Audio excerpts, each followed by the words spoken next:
So here we are, making order through the law of difference. Making order through the law of difference. So that's a book. We have a book on that, the law of difference.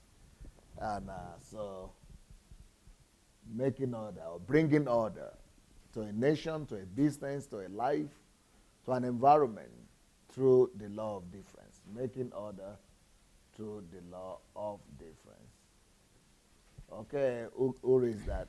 The ability to see a difference is one of the most powerful qualities of wisdom. So wisdom is the ability to see difference. For example,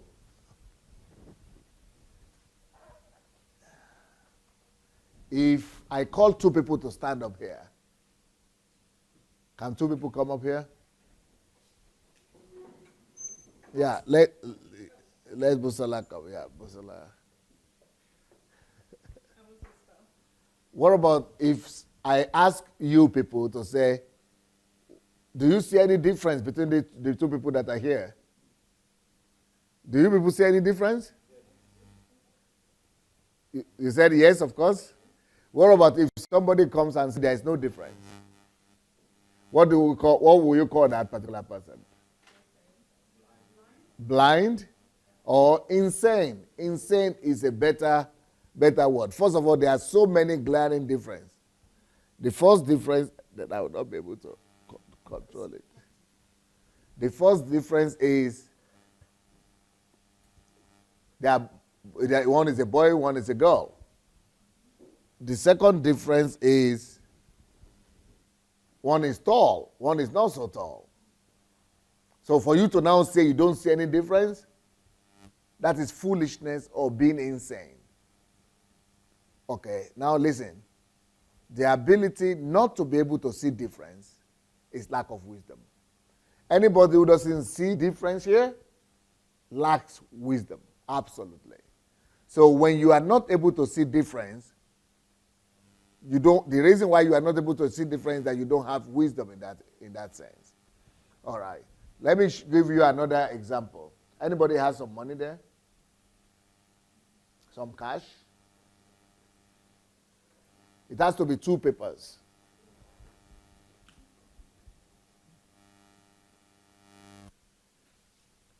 Okay, they are like the same, right? Is there any figure? All of them are the same. Yes. I need two like this. Okay. So these are two different currencies in my hand. If I say, is there any difference between these two currencies? And somebody looks and says there is no difference. It's the same thing. You say the person is foolish. Now, this is hryvnia, this is pounds. What will you say is the difference? Somebody will say there is no difference. Now, if I ask you what is the difference between two currencies and you don't know what exchange rate means, you could just say, this is money, no difference. Why is it that you say there is no difference? Well, this is money, no difference. Why will you say there is no difference? Because you don't know anything about exchange rate, currency values. So that lack of knowledge equals lack of wisdom, because then you'll not be able to make a choice. You are not going to be able to make an informed choice. So let's say this is 20 pounds, this is $20, 20 hryvnia, 20 pounds. But this 20, this is 20. And I say pick one. The person who doesn't have wisdom in exchange rates and in value, currency value, we just say, what's the difference? It is 42, it's 20. He picks this one, which is grivne, even though it's 20 and this is 22. But we have just seen lack of wisdom there. What is lack of wisdom? The information he doesn't know, the wisdom he doesn't know, is making him to make the wrong choice. Wisdom, therefore, is the ability to see difference. The one that sees difference between 20 pounds and 20 grivne, he sees the difference, the one that has the wisdom. The ones that doesn't see the difference between them is the one that lacks wisdom.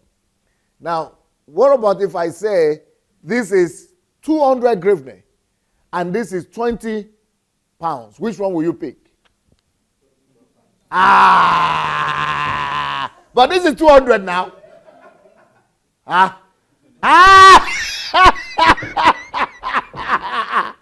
200. Is it not bigger than 200?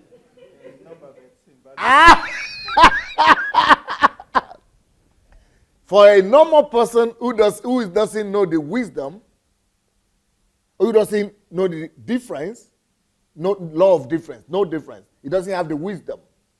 So he cannot differentiate. Why did he say he would rather pick the lower denomination of 20 over 200? Because he has some information. He possesses the wisdom to see difference. But the ones that doesn't possess the wisdom, it cannot make the difference. The ability to therefore notice difference, know the difference between the two, is what we call wisdom. Do you plan to marry anytime in the future?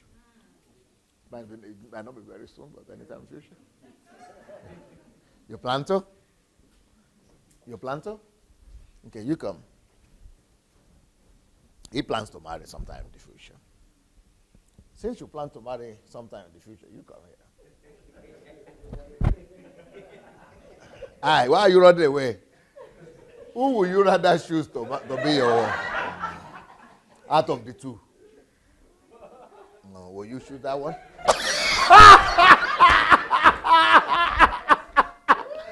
You want to choose this one? You will not choose that one? The way you said that no, as if, what's wrong? Why? Of course, no, right? Yeah. Now, then you come. You two of you come now. We'll see. Now we are going to find out. Why is it that when I want to marry, or when you want to marry, or when you want to marry, you don't choose exactly the same one like yourself, but you look more similar? There's no more similarity here than that one.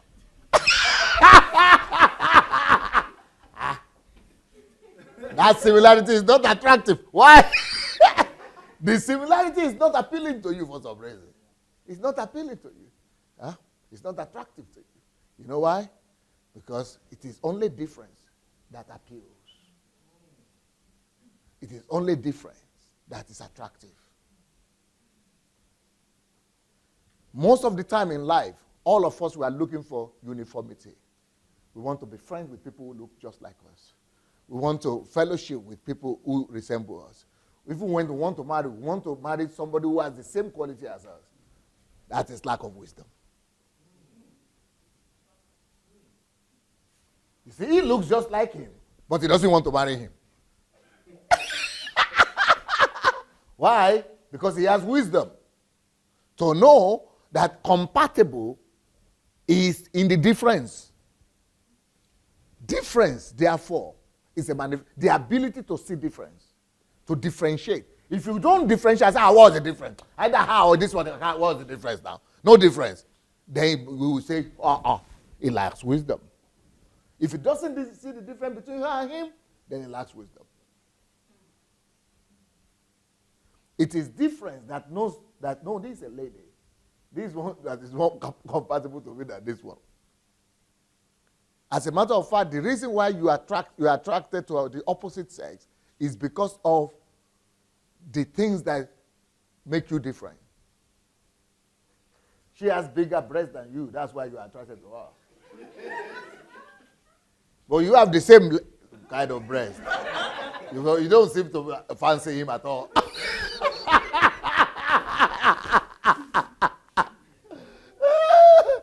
See, it's a difference. The ability to see difference. Just like with that money, that is wisdom. Even when you have 200 and you have 20, you see the difference. And you are not shooting the bigger one, but the smaller one. That is the ability to differentiate, to be able to say. For example, can you give me 2 of those grievance? They have the same number, or dollar or pounds, but they have to have the same number, right? Now, these are two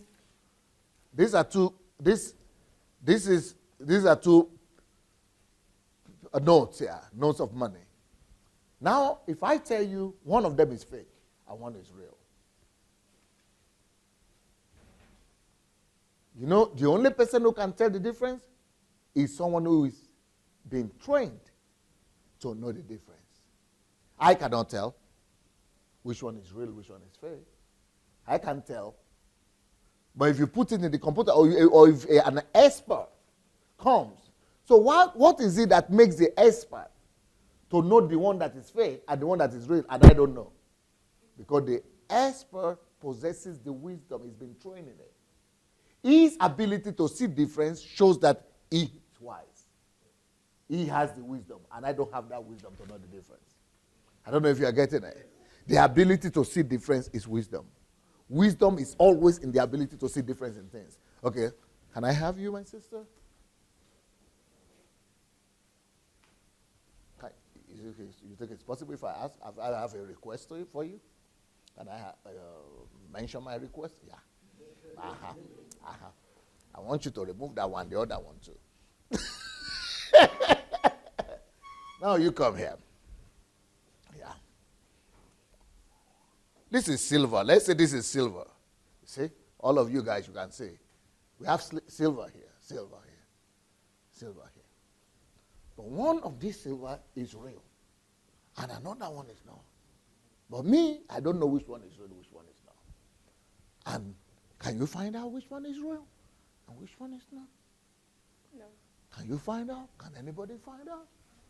Nobody can.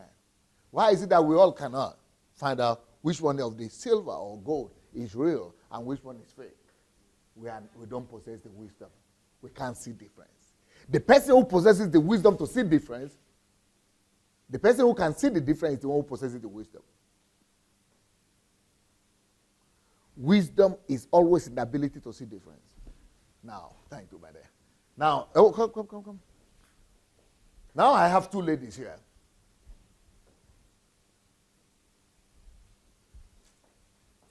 Are you married? Are you married? Let's say somebody comes and says, I want to marry her. And another person comes and says, I want to marry her. What makes a man or a woman to know which one to marry? Problem. What makes the lady to know which one to marry?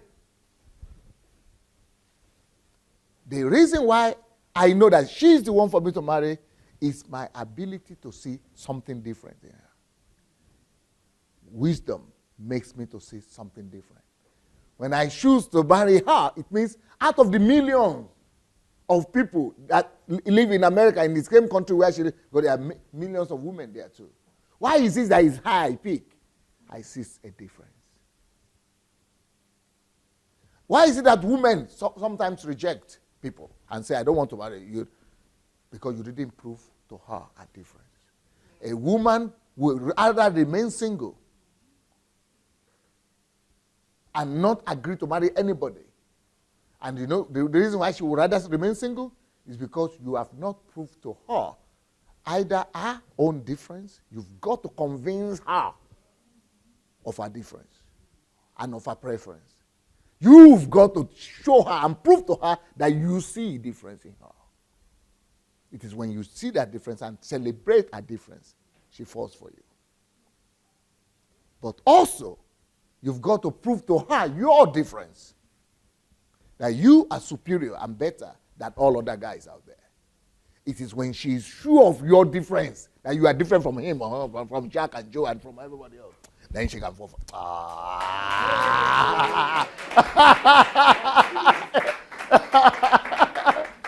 The law of difference. So which one of you have not read the book? You've not read it. Because the way you are responding as if you have not read it. But that's the thing I put, everything I'm telling you, I'm telling you from this book. Everything I've just told you, I'm telling you from this book. The law of difference. The law of difference. The law of difference. So why is it that women remain single? Nobody has proved to them. Nobody has proved to them their difference as men, as a man, and convince her of her difference. Or either of the two. Maybe sometimes you convince the lady of her difference that she's beautiful. She say, I know that. But you have not convinced me that you can provide for me, that you are different from all other guys who are disappointing women. You've not convinced me of your difference. Mm-hmm. You've not convinced me that you are different from all of that bunch of people who are breaking girls. So you have not convinced me of that. You've not convinced me of your difference. The law of difference, that's it here. So, now, let's get 4 of you on one line. 4 of you on one line. Okay. Now, let's continue.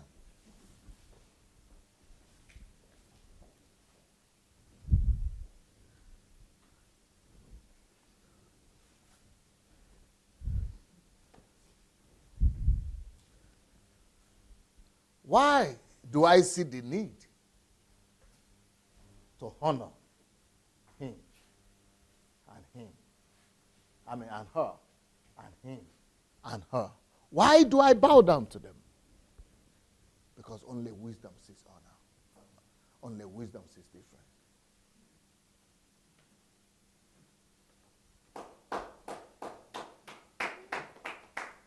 Therefore, when I bow down to him, and I honor him, and I respect him, you say, why? But you are Pastor Sunday now. That is why not everybody can see what is unique in it. But that's just a boy. But someone who is deep in wisdom sees that there is something unique in every human being. The ability to see that difference in everybody else. When nobody sees anything. That's wisdom. For example, do you know what is called stones?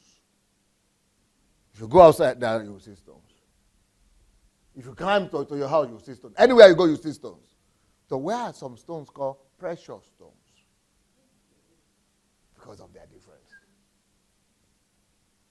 So why is it that the precious stones, you are not playing football with them over there in the street without the rest of the stones? Because they are too different. Because of their difference. That's why, because all other stones, you walk on them, on top of them. You play around, kick them around. But the precious stones, you don't. Why is it that some stones, they are kept in the store? And people clean them up every day. And some stones, you are walking on top of them.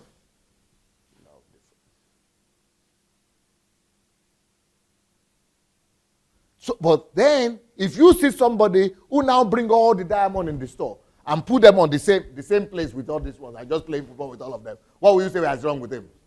Foolishness. He doesn't have wisdom. He will say he's crazy. Why? Because he cannot differentiate. So anybody who sees people like this and doesn't see any, when I look at all of you and I don't see anything unique in every one of you, if I don't see the reason to respect all of you, that talks about my foolishness, my ability, my lack of wisdom. So when you go to Nigeria, where people don't love and respect anybody, you pass by the disabled who are walking, who are running on the floor. You pass by the blind. You pass by the crippled. You pass by, and you think because they are crippled, they don't deserve to be noticed. They don't. When you think because they are blind, because they are deaf, Because they are crippled. They are nothing.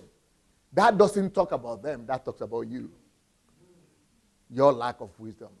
Because when the Good Samaritan, notice the one that doesn't deserve to be noticed, battered, bruised, crippled, incapacitated. That's what God noticed. And just said, this man, the priest, didn't notice. He lacked wisdom. The Levite didn't notice. He lacked wisdom. But look at the man that noticed. That's the man of wisdom. He's the one that goes to heaven.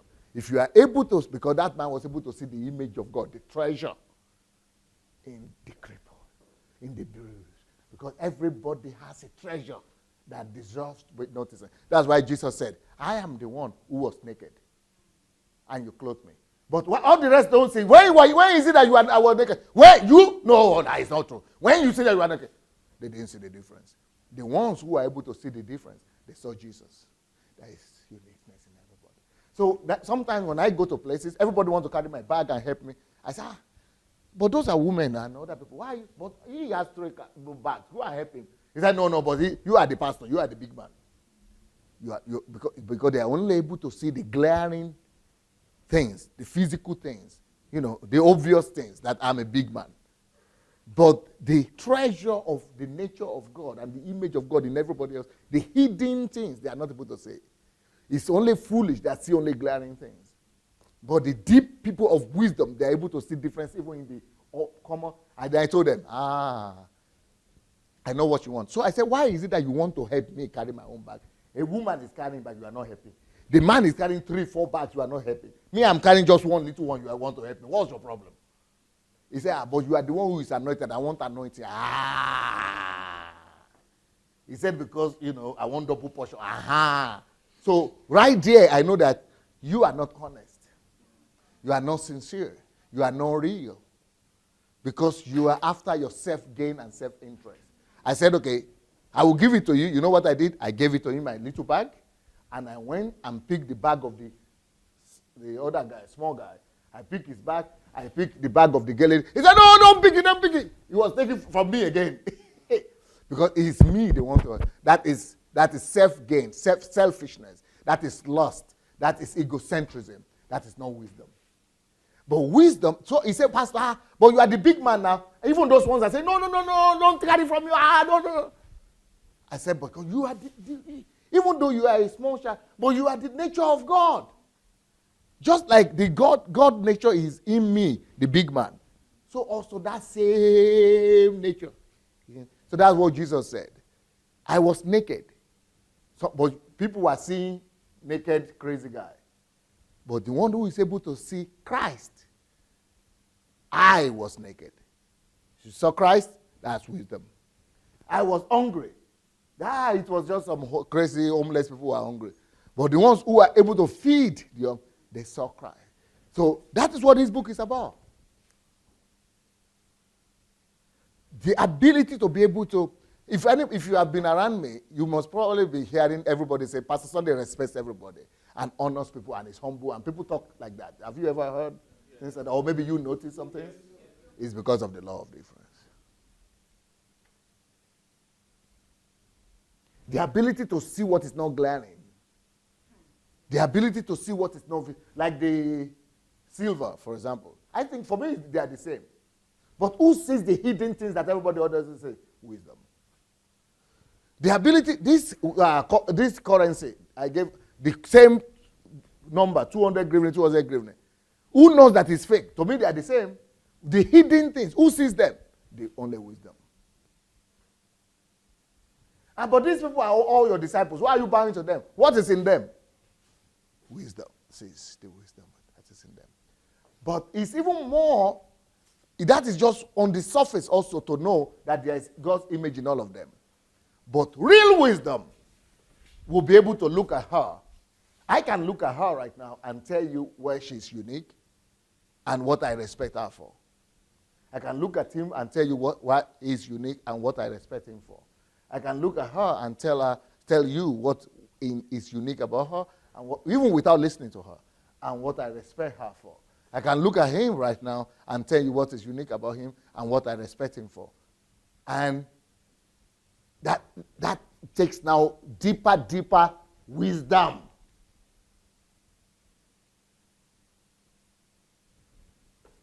Wisdom is what sees what other people don't see. Wisdom is the ability to see the hidden things and differences. Wisdom sees difference.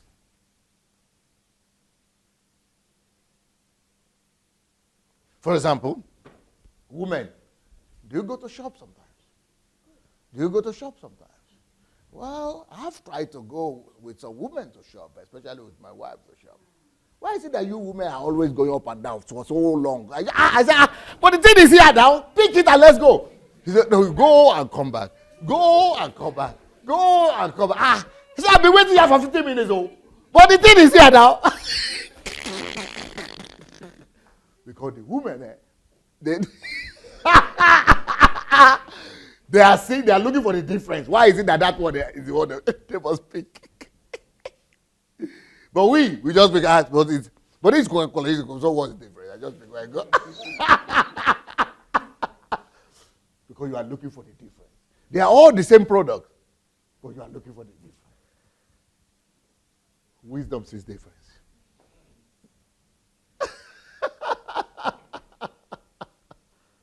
So when then you get home, you say, oh, this is a better quality. Where did you find it? Wisdom has made it. The one I bought was no good, though. Wisdom has made it now. That's why I was going up and down, and the same thing.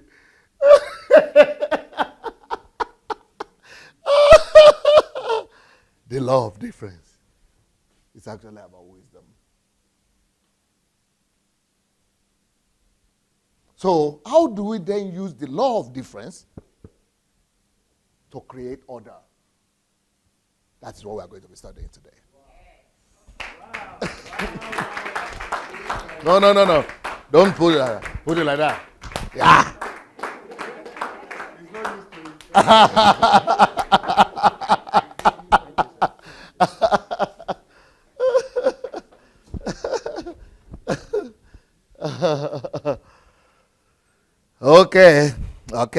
Okay.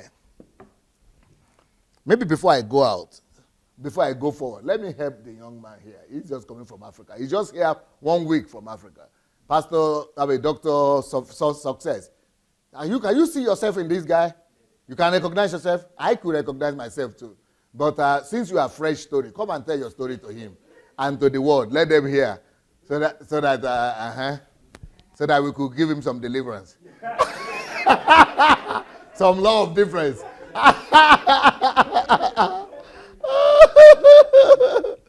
Because I was just like him when I came. For the first 2 weeks, I was just quiet like that. But I had my own thoughts inside over that. Thank you so much. When I first came to HMT, that was April 2014. Of course, I had been in Europe for like a year, and I didn't know. So, like I said, I'd already been damaged. So many things were happening to my life. And when I walked in here that day, so many mixed feelings. I was brought up with the cultural Yoruba, the Yoruba. If you understand what I mean. So we bow to everything. So, when you say, at least everything that is older than you. That is older than you. So we respect so much and all those kind of things like that. And I never knew that was damaging for me. I never knew that it had affected my self-confidence, that affected my view about life, and the religion and everything I was just messed up. But the unfortunate thing for me was I didn't even know. Because every other young person where I came from was like me. So I didn't know that. So you thought it was normal? I thought I was normal. Just like now, I'm talking about the things that are wrong with Nigerian Christianity. And everybody say, you are crazy. Why do you think you are different? They are asking me, why do I think I'm different? You think you don't want everybody else? Because they have been in that country. They have been so conditioned to think that the redeem is normal. Christ what?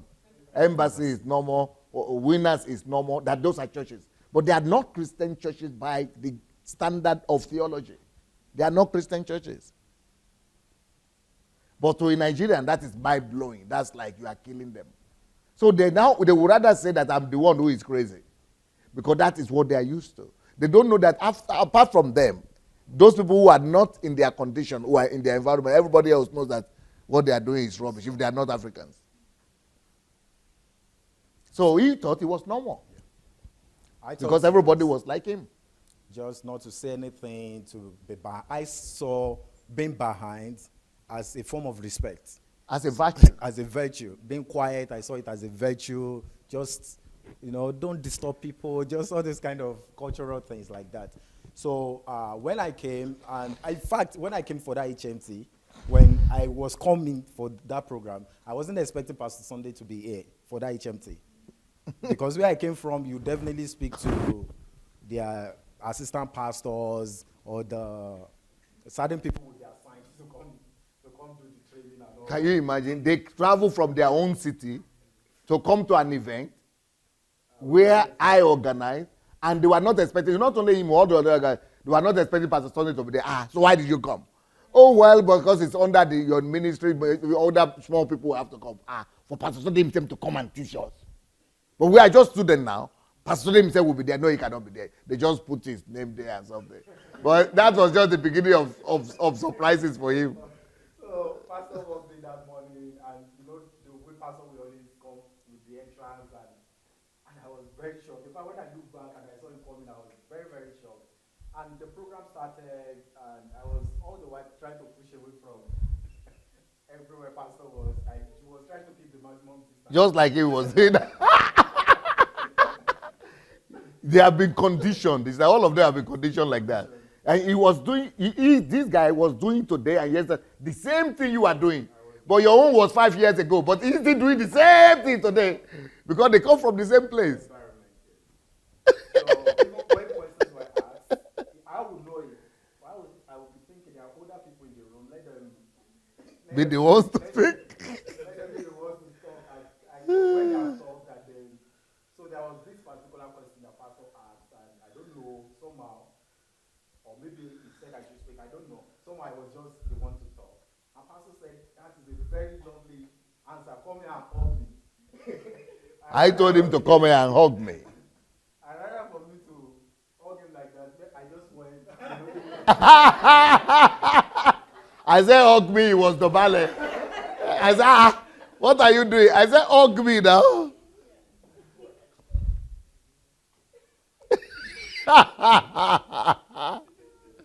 I told him to hug. So I was, first of all, was trying to give him my hand. He was putting his hand down like this. He was going down. I said, hug me. He was then later on, when eventually I got him to try to hug me, like you the last time too. So I was saying, hug me. He was saying, I said, I was coming to hug him. He was putting his head. I said, no, where are your hands? Bring your hands here.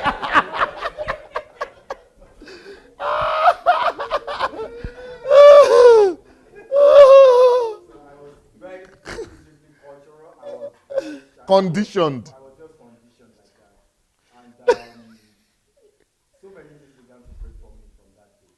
So many things. Because even when Pastor eventually got to hug me, that was the first time in my life that I was going to be hugged. For the first time. I said, even your father never hugged you. He said, no. I said, what, your mother? No. He was already 24 years old. And no human being has ever hugged him. Can you be?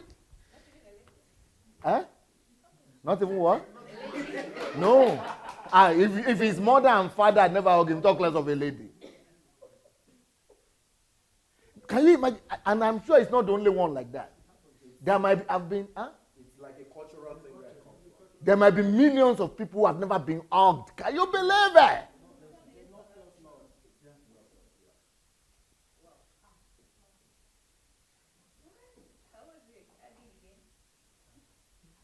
That is mind-blowing. No human being will believe that in the West here. Where I come from, if a father is hugging a child, it seems like you're pampering the child or you're Spoiling him. spoiling him.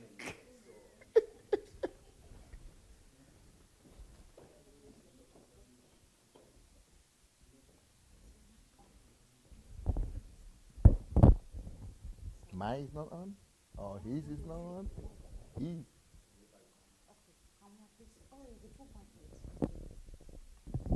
Because you are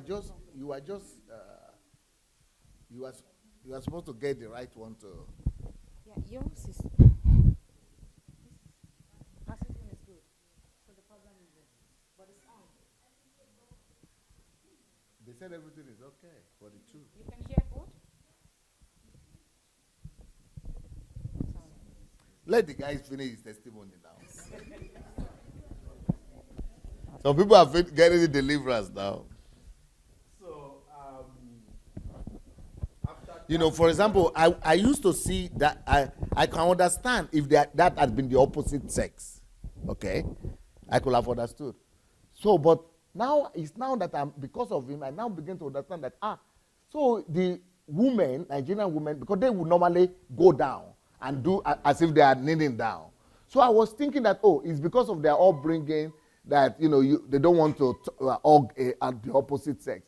Now it's just getting to me. Maybe they have never been hugged too as women too. So behind that going down, which we think is honoring, is actually a lot of complexes. It's not just because I'm opposite sex. Maybe they will not have even hugged the same sex like them. I mean, who are the same sex, but they will not even hug me. Can you imagine how much damage is?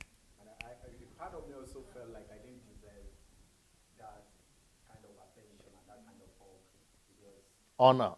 that kind of honor. I just felt I didn't deserve it. So being, of course, I followed Pastor Sunday closely for some years before coming. And what had even stopped me from coming before, because normally maybe I came to Ukraine, I would have come to see him if I knew that I could see him.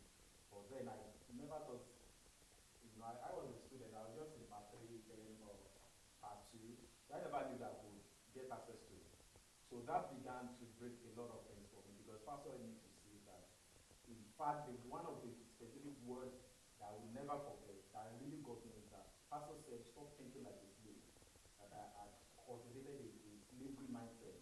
It's just this, watching the way I did everything and all that. And I determined, I saw that as my opportunity. I was going to break free from whatsoever that was holding me back. I knew there was something inside of me that was beyond ordinary, but nobody ever told me that. Nobody saw it in me. So when Pastor was able to help me point my attention to that, so that get off all of these cultural complexes and begin to live your life. So that began a new work for me because I was ready to hold on to what I got. I was not going to let it. So I kept coming back. About 2 months after, there was another HMC. I came back. About 3 months after, there was another. I just kept coming back. No, but I told you that you have a challenge that you've got to overcome. What? Yeah, tell them that like that more. Emphasize that. So Pastor told me that all of those cultural complexes and everything, the way I was raised up to that time, had built in me a mindset that is making me think like a slave. So that thinking like a slave is a kind of being, I thought it as being submissive, but it's actually not submission, it's actually being subjected, like it was a spirit that was, or that already had conquered me, and made me dominated. So it was thinking like a slave. So I knew it was a mindset thing.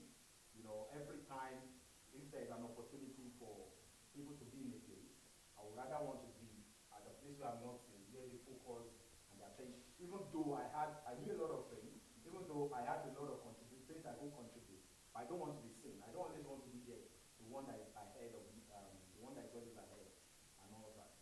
So that for me was, in fact, as a matter of fact, so many things I still work on very, very deliberately.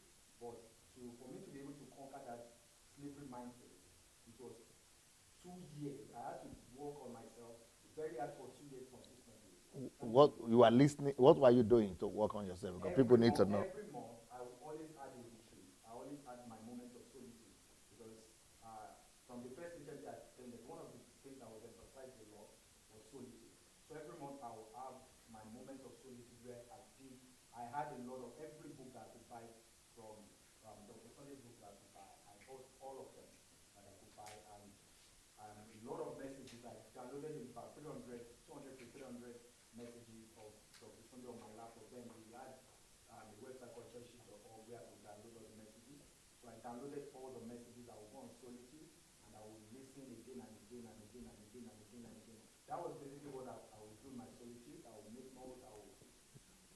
So I just created a kind of an ancient environment for myself in school. So every time I went for solitude, I would just listen. I'll just listen to those messages again and again, and it brought a new order, a new mindset to me. I began to see myself anew. I knew I was worthy. I knew I was deserving. I knew not only was I deserving to be loved, I knew also that I had a lot of love inside of me to give to other people, to give to my world.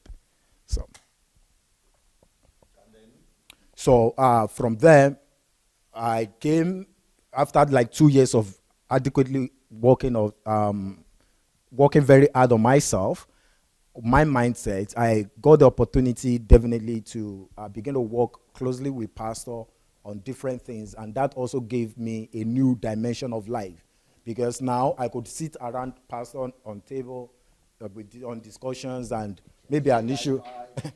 I receive high fives, receive all the hugs, and pastors would ask, hey, there's this thing we need to do. What do you think concerning this issue? And I will make a opinion.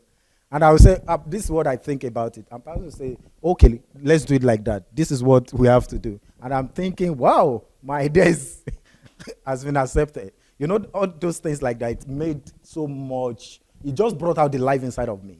It was basically like I was dead before, and I was resurrected. Like I came out of the grave.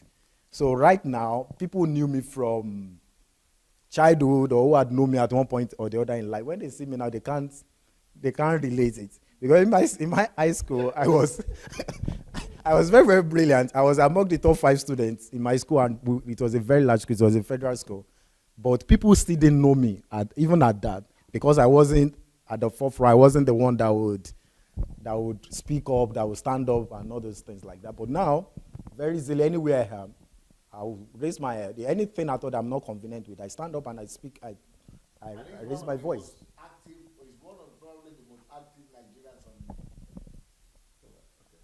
He's probably one of the most active Nigerians on social media, internet. Yeah, who doesn't know Dr. Success for Kalade? Everybody knows him. He's very active, good articles. Why? He just broke through, boom, to the world and declared himself to the world. So that's, for me, is my testimony. It's a major breakthrough. Hello. There's no end to what can happen when we allow ourselves to grow out of those complexes, the damage that has been done over many, many, many years by culture, by religion. So there's hope for everyone. There's really there's. So don't worry. Congratulations. We are brothers. Thank you, sir.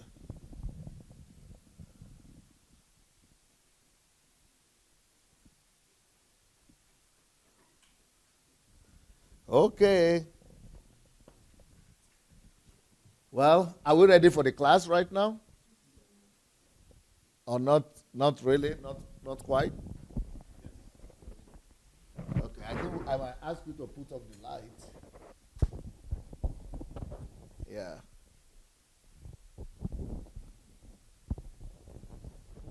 Perez, you want to help read, maybe? Yeah. Can you put off the light? They put on the wrong light. Yes.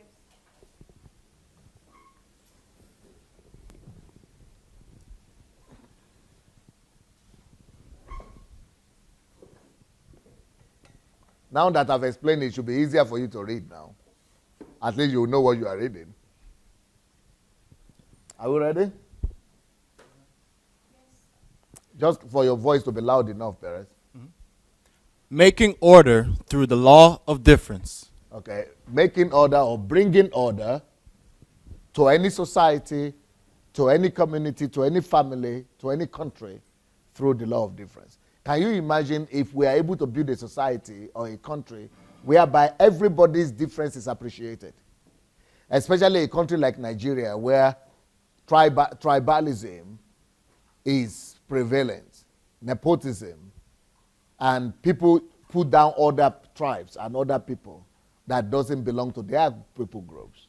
Can you imagine if we will build a culture whereby we train people to celebrate, to see the difference in everybody? Can you believe what a wise people we're going to have? What a wise culture, what a wise society we're going to have. Then, if we go beyond teaching people to see difference in other people and other people groups and other tribes, but to now begin to see difference in everything. When you go to school, how we train them how to see difference in subjects. Even, for example, one of my greatest strength is this subject here. When a teacher is speaking, I'm receiving everything he's saying, but then I'm looking for the difference in everything. What is it he has not said? What is it that is the difference between this one and this one? When I take a book, let's say on the economy, I could read this book on the economy, but I'm looking for the difference. So the ability to be able to live, that is the secret of invention. If you have seen my book, my video on innovation, how to become an inventor and innovator, you will see that it is one of the greatest secrets of invention and innovation, the ability to see difference. Everybody that has ever invented anything, all these great inventors you see there, is because they have trained their minds to be able to see difference in everything. Everybody else sees that nothing is there. People see just ordinary things, that this is just this thing. But the ability for you to notice something where nobody is seeing anything, that is the greatest indicator of wisdom. Okay, here we go. The ability to see a difference is one of the most powerful qualities of wisdom. Remember that. The ability to see a difference is one of the most powerful qualities of wisdom. Difference of how to relate to people. See, one of the areas where you need this wisdom is the ability to be able to see difference in relationship with people. For example, those 4 people who are standing there, your ability to be able to relate to Regina in a unique way that will make her feel she's the only one in the world. And then to also relate to Busola in a way that she feels she's the only one in the world. Then to relate to, what was it? Taribi, in a way that he feels he's the only one in the world. And the ability to relate to Toba in a way that he feels he's the only one in the world. That, you see, the ability to relate, difference in relation, but some people, you just relate to all of them the same. In fact, most people, that's the way they behave. They see 4 people standing there, hi, hello. They just relate to them as if it's one person, that is, as if they are the same person, only in 4 figures that are standing. What makes everybody to relate to you as if you are no different from her, as if you are no different from him? Because they don't take time to see the difference in you. And it is only when you see another person's individual difference, that is when you truly honor them. You only honor somebody when you are able to take the time, not just to see them as general human beings, as biomasses, but to underline a difference in them.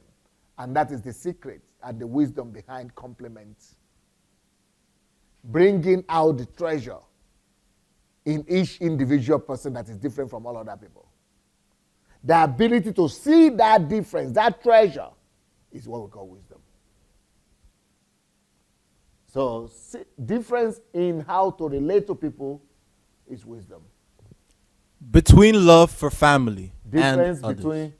Difference between love for family and others. Now, there is a lot of people that don't know the difference between love for family members and the rest of the world. They relate to them the same way. But why is it that you don't go to cook for your neighbor? It's because your family means something to you. Why is it that you don't pay the school fees of the children's neighbor? And you pay for you do everything to pay your child's children? Because your family is different. But in everyday attitude, a lot of people actually subjugate and relate more in a more belittling way to their own family members than they relate to other people. But really, wisdom demands that you will relate with more respect and more honor to your own family than to any other person. Why? Because they are the ones who are there before you. That is wisdom. But people who lack wisdom, they commonize and they humiliate. They don't honor their family members. They despise their family members because of lack of wisdom. They don't see what to respect. Have you ever heard a statement like this? What can I respect him for? That is the statement of a fool. That's the statement of a fool. Because they cannot see difference. That's why they don't see what to honor other people for or respect them for. So a man of wisdom knows the difference in honoring and respecting his family members from other people. And by wisdom, he also knows his family members, parents and relatives and brothers and sisters deserve more honor, respect than people is a stranger that he has never seen before. The difference between wife and other woman. The ability to see difference between your own wife and other women. Why does your wife deserve more honor than other women? Because she's your wife. The law of difference demands from you that you will be giving that difference. You will be making that difference, making that unique. You will underline a difference more than you underline the difference of others. The difference between your children and your neighbor's children, your neighborhood's children. The difference between people, their gifts, callings, peculiarities. Can you imagine if we are able to teach a whole country the difference between people? So that everybody will learn the skill of knowing difference between people and in people. Then go ahead. Then to go ahead to even teach people to identify individuals' gifts. What a rich country will be having.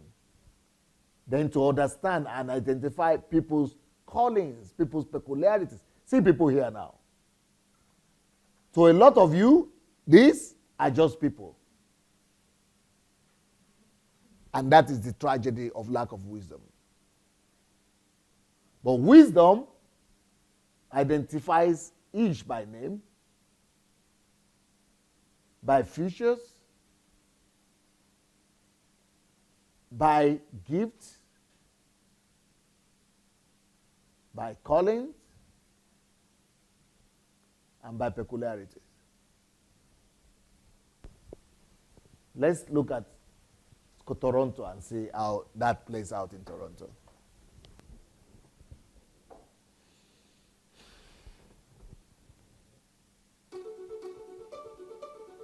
Toronto is the largest city in Canada Can you make it bigger and one of the louder? most diverse cities in the world. Our population is nearly 3 million in 2014, and we have recently passed Chicago as the 4th largest city in North America. Our downtown is booming. As of 2014, we have 138 cranes building condos and commercial buildings in the downtown, which we know will continue over the next 10 years. It is the law of The difference result has that makes been you a to create order. significant growth, 4 times the city. growth in our suburbs in downtown in the past 5 years. That is law and of we see that difference. continuing into 2015 and beyond. Toronto is one of the most diverse cities in the world. Diversity In is excess the of law of 50% difference. of our population was actually born outside of Toronto and outside of Canada. Toronto's diversity is very important to it. You can do business in any language here. Diversity, You can eat that is any law of kind difference right food. You can enjoy the entertainment. But the from law of any difference sort of is not culture, just whether it's diversity. live performance, Law whether of it's difference is screen-based. celebration And really, that of the makes the diversity. city really livable because Recognition you can of the interact with diversity. anyone, enjoy anything, and really see the world through Toronto's eyes. Toronto is the leading center of all business in Canada. The top 5 banks in Canada are based in Toronto. 80% of the largest R&D, law, high-tech firms, they're based right here in the city of Toronto. It really is a full-service city when it comes to business, economy, and the drive to be one of the best cities in the world. Toronto is host to so many attractions and events that really Attractions, are events, so signature many of what different Toronto has to offer the activities, world. different We host things one from of the different largest people. Caribbean That is festivals law of around the difference. world. Last year, for the first time, World Not Pride just something was held uniform for in everybody. Toronto. Toronto is one of the leading centers for film production around the world. In fact, the last 3 years, Toronto has had over $1 billion Diversity of things, spent events, in on-location activities. filming. It also, of course, is the home to the world's greatest film festival, which is the Toronto International Film Festival. Whether you're coming into Toronto to catch a street festival, a film festival, or just be part of the great attractions that we have to offer, Toronto really is a place to visit and live and enjoy yourself. Thank you. That's good. 2015. So let's imagine Nigeria, for example. Our diversity is one of our greatest blessings. But until we put order in it, it will be a curse. So order is what makes us to recognize difference. Order is what gives us wisdom. Order is what makes us to see that differences must be celebrated. Order is what makes us to see that differences is a treasure. Order is what makes us to see that, oh, everybody is not just the same. Everybody is unique and everybody is equally gifted. That is order. It is the law of order. It is the ability to see it is order that is even creating difference. Order creates difference. But wisdom makes you to know that that difference must be celebrated. So one of the greatest blessings that Nigeria has is that we are multi-ethnicity and nationality. That is a great blessing, but it takes wisdom to be able to see and celebrate that difference. And for that to happen, we need to create and bring order into that diversity. Bring order into that difference. And then begin to let people know that differences must be celebrated and honored. That is wisdom. Now let's have a look at the way Apple uses diversity. So we have seen the way the law of difference is used to build a multi-ethnic nation and city like in Toronto. Now let's see the way the law of difference is used to build a global company like in Apple. Yeah, From the very beginning, for example, what can I learn? What can I, Pastor Sunday, learn from a cripple that is crippling on the ground of Lagos? What can I possibly learn from him? But believe you me, I'm as interested in that guy as I'm interested in Adeboye Oyedepo or Dangote or $10 or any other person in that country. I'm as interested. You know why? That cripple that is there, that blind cripple, that cripple that is there in that street, in front of that mosque, that guy there has so many lessons to teach me.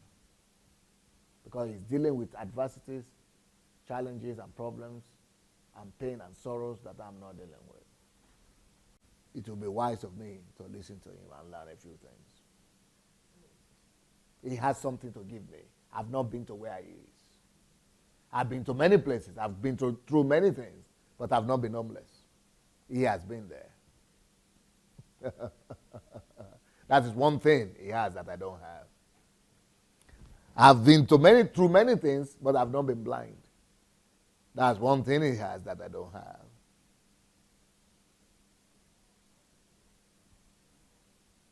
I've been through many things, but I've not been crippled. He's been crippled. That's one thing I could learn from him, how he's coping with it.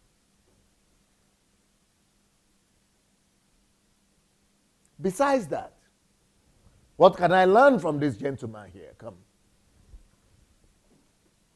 Or from her? Regina. This young man grew up in a different street than I grew up in. There is no way he doesn't have what to teach me. You know why? Because what he saw in that street, I'd never been there. I didn't see it. He knows something I don't know.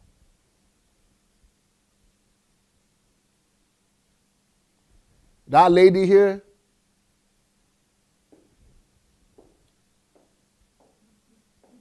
She grew up in a different country than I grew up in. Too many things to teach me. It takes wisdom to see that.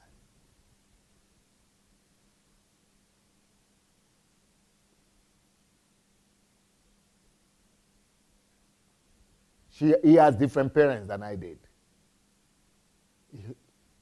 He has different experiences with them than I did with my parents. That's one thing I can learn from him. She had different parents than I did. She had different experiences with her parents, totally different from his. That's why I could learn from her and say, go ahead and learn from it. Law of difference. Make sure to see difference in every single person. He was born later than I. That is a law of difference. Because he's younger than me, he can tell me something I don't know. He's living less in the world than me, you can learn from him. He arrived two weeks ago from Nigeria. He saw something in the airport. He saw something in the car. He saw something when he was driving. He saw something when he was coming. He saw something when he was buying the ticket. I didn't. Those are things I could learn. Everybody has different. There is no way. It takes a man of wisdom to be able to see those differences. So, can you imagine a situation where you are able to teach a whole country to celebrate difference and to live by the law of difference? Now, if America is great for me, America is only great. One of the greatest things that I've seen in America is that ability to celebrate difference. I've seen the diversity and difference celebrated in every American more than anywhere else. Now, when it comes to social growth, they have problems. But individually, averagely, they celebrate each other's personality. And that's a great thing. Law of difference. Can you imagine if we could teach Nigeria law of difference? Oh, with the way we are many, to use law of difference to build enterprises, to use law of difference to build our own Apple, to build things. You know what made Taiwan great? You know what made China great? China and Taiwan and Korea, you know what they did? They would go and buy products from Japan and from America and look for difference in those things and create their own products. That's how they became industrial giants.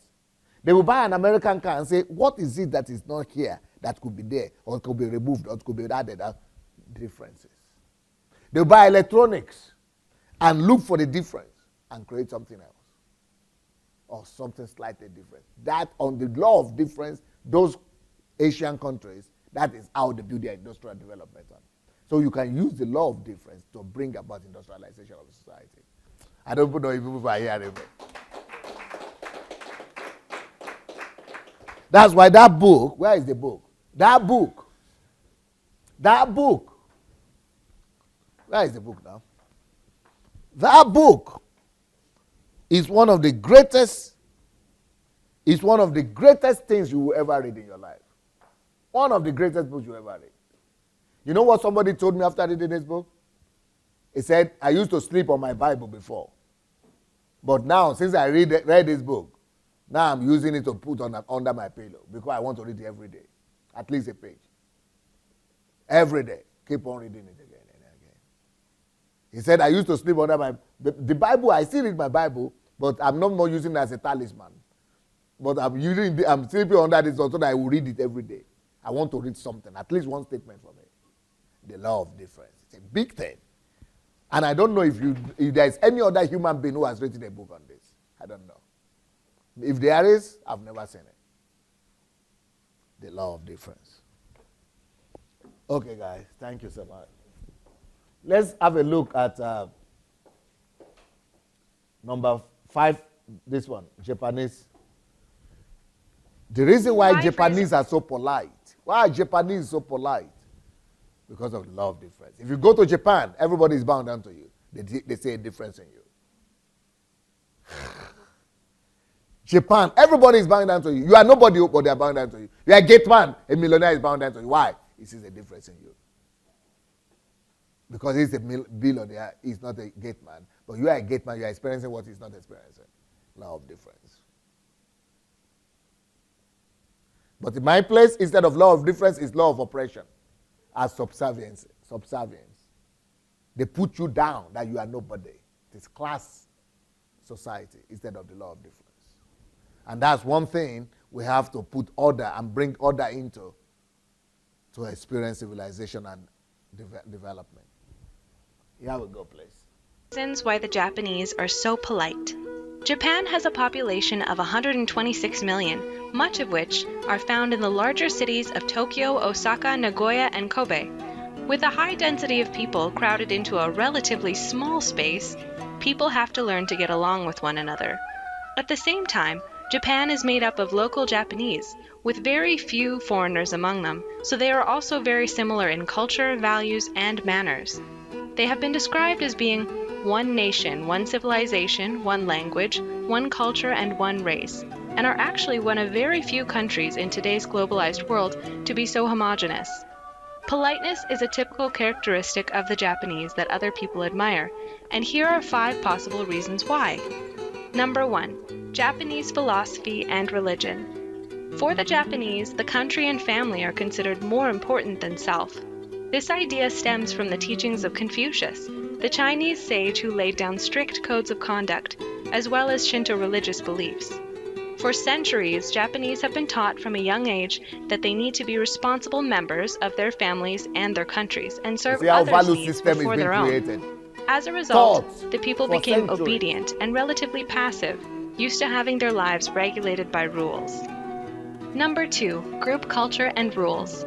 Japanese culture is known to be highly complicated with very fine differences between what is seen to be right and wrong, and it continues to have a strong influence on anyone who wants to live and work in Japan. Unlike in Western societies, the group is seen as more important than the individual. If you step out of line on any aspect, it has a strong impact on the way other people see you. Your basic character and values are at stake if they judge you negatively. This is reflected very clearly in the Japanese language itself, which has both a formal and a casual form, and which makes learning Japanese very difficult for outsiders. The good thing about these guidelines and expectations is that it helps maintain social harmony and makes living together go much more smoothly. It is like the oil that makes the tricky parts of a machine move in tandem with all the other parts instead of causing irritation and friction when rubbing against each other. Number 3. Children's upbringing and schooling. Japanese parents place a whole lot of importance on teaching social manners so that the child avoids causing trouble for them and for others. Many stress the value of learning the social rules so that their behavior is not criticized by other people. At the same time, parents value closeness with their children and spend time together on various activities. This parent-child closeness positively helps children want to please their parents, and naturally they accept the rules and regulations that their parents set for them. In school, too, children learn proper ways of behaving together. For example, they are taught to clean up their classrooms and school grounds every day and exhibit extremely polite manners towards teachers and other adults. They enjoy learning to work together in groups on projects and in other forms of learning. Many schools also require their students to wear uniforms, which makes them even more aware of their oneness. Number 4. Extremely close encounters.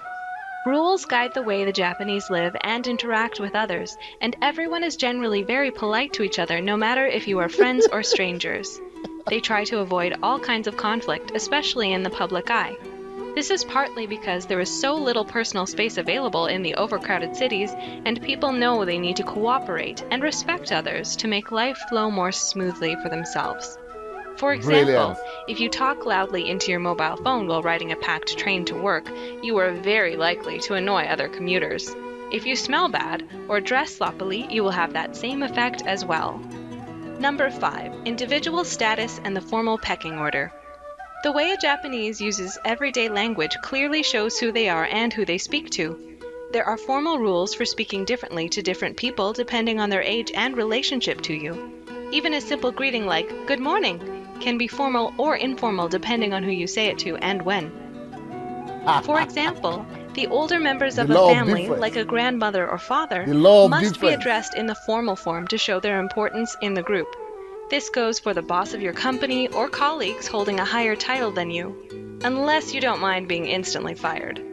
Even bowing to another person to say thank you, already considered to be very respectful in other cultures, has different rules for levels, depending on who is doing the bowing or is being bowed to. Beautiful.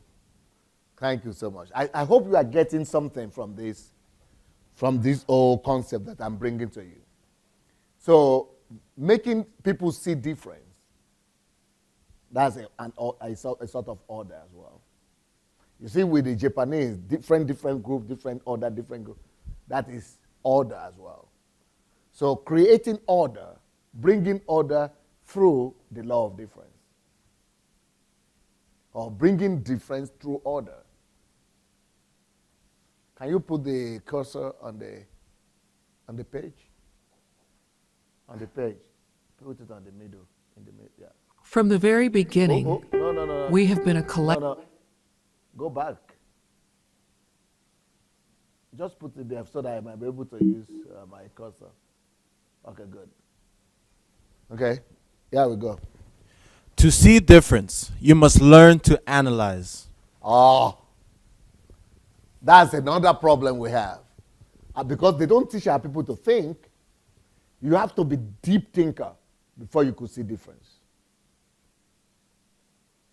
You remember the reason I said you should respect, why should I respect the cripple and the disabled? You need to think deep to find the reason why. What is the difference between all these four people that were standing here? For what should I respect him? It takes precision in thinking. It's a kind of precision in thinking for you to be able to analyze and find. When I say these are two diamonds, which one is fake and which one is real? It takes precision in judgment to be able to know the difference. So, to be able to see difference, you need to learn to analyze. Okay? There was a big difference before God separated the waters above and the waters on the earth. That was a big difference. Before, okay, you remember Genesis? God was always differentiating, separating. Now, through that act of order, separating the water below from the water under and all that, that is creating difference. God was creating difference through using order to create difference. That's a lot of wisdom. It's bringing about difference, manifesting wisdom, and bringing about creativity.